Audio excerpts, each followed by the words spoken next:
Ladies and gentlemen, the Governor of Louisiana, the Honorable Bobby Jindal. Governor Jindal.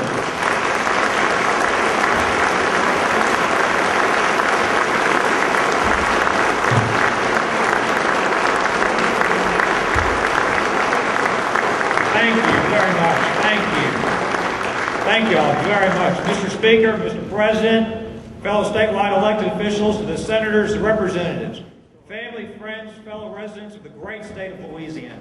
Thank you for the privilege and the opportunity to come and speak with you for just a few moments at the beginning of yet another important session for our people. You know, we are blessed. We as a people are blessed to live in the greatest country in the history of the world. And within that country, we are blessed to live within the greatest state within that country, the great state of Louisiana.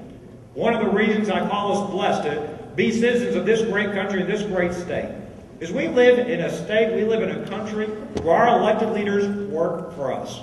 During every election cycle, we have the right, we have the responsibility, we have the power to hire and fire those who represent us.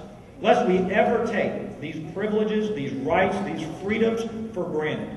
We need to only witness the turmoil across the world, especially in the Middle East, as people fight, sacrifice, protest, and at times even are willing to lay down their lives to gain some of these very same freedoms and liberties that we are often tempted to take for granted. We should never take for granted the fact that our leaders work for us, not the other way around. And that's what makes this session so important. Not every legislature, not every administration is entrusted with a very important responsibility. Every 10 years, after the census does its work, it is now the legislature's responsibility to redraw the lines within our state.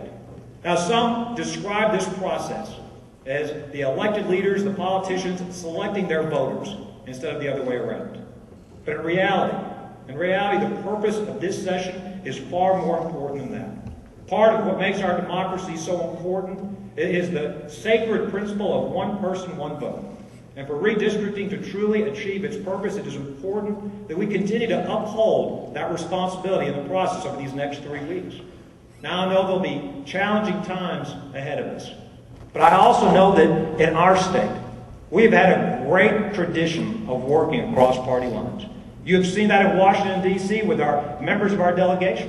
When you go back to the days of John Crow and Billy Tozan and Bob Livingston and others who worked across party lines year after year to do what was best for Louisiana. We have seen that right here in Baton Rouge.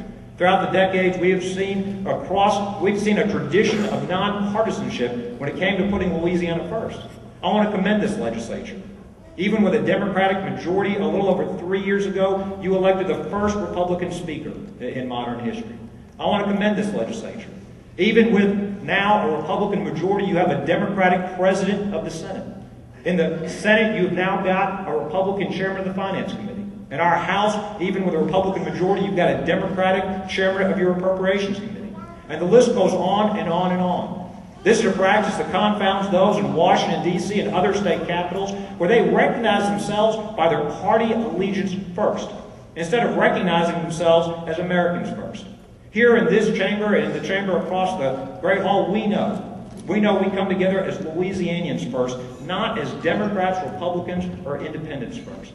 And that is an important tradition that I believe we must continue to uphold even after redistricting is done. I know many have commented on the fact this is the first time we've had a Republican majority in the House. First time we've had a Republican majority in the Senate.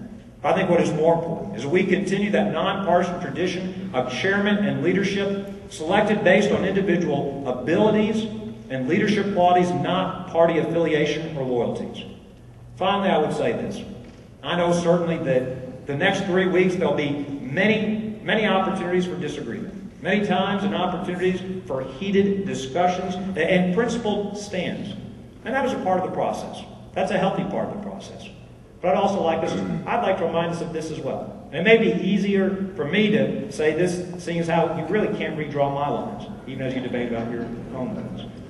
Unless we attempt to annex Texas or Arkansas, I've made it clear, my lines are pretty much intact. But I do think it's important to remember, even as we go through this process, at the end of this process, we will heal our wounds and we will come together again. And we will come together again in another important session just weeks from now. We will again be in this chamber. And then on that session, despite whatever disagreements may happen over the next 3 weeks, it will be important for us to come together to work for the good of our state and our people. We have many important challenges and opportunities ahead of us to continue to improve education, to continue to grow our economy, to continue to invest in our infrastructure, to continue to build a better Louisiana for our children and grandchildren, so they don't have to leave home to pursue their dreams. So the next 3 weeks are important. It is important for us to uphold that principle of one person, one vote. It is important for us to do this redistricting process as openly, as transparently, as fairly as possible. And when it's said and done, we will come together as one group to do what is best for our state.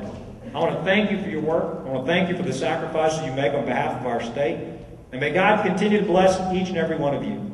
May God continue to bless the great state of Louisiana, the greatest state and the greatest country in the history of the world. May God continue to bless the great people of the great United States of America. God bless you, and thank you for the privilege of allowing me to come and address you at the beginning of this important session, and thank you for the work that lies in front of you. God bless you all, and thank you all very much.